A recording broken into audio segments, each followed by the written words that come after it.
अच्छा अब एक पहले आप चलो निम्रा मैं पूछती आपसे कलाम भी सुनेंगे, तरन्नुम के साथ भी सुनेंगे।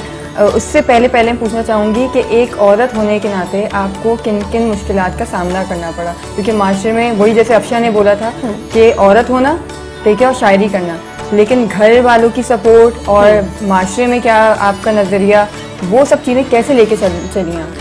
शुरू में तो शुरू के 3-4 साल तो मैं बिल्कुल कैमरे के सामने नहीं आई या लोगों के सामने नहीं आई। मुझे याद है कि जब मेरा पहला प्रोग्राम हुआ, लोगों को पता चला कि सबीन सैफ आएंगी, तो बड़ी एक तादाद थी और जब मैंने मुशायरा पढ़ा तो आधी से ज़्यादा लोग गायब हो गए थे। तो वो सिर्फ मुझे देखने आए थे कि वाकई में सबीन सैफ नाम की कोई शायरा है कि नहीं है।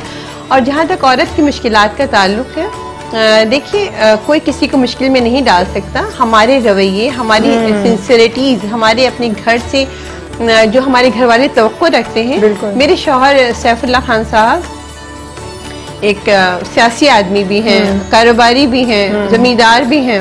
उन्होंने मुझे बहुत सपोर्ट किया, बहुत सपोर्ट और किया। बच्चों ने बच्चे तो मैं इस मामले में बेइंतहा खुश नसीब हूँ कि मेरे दोनों बेटे, अल्लाह ताला ने मुझे वो कलम दिया कि मैंने अपने बच्चों की तस्वीर खुद लिखी और आज मेरे बच्चे, मुझसे ज़्यादा खुश नसीब इस दुनिया में कौन होगा कि मेरे दोनों बेटे रात को मेरे पैर चूम के सोने के लिए जाते हैं।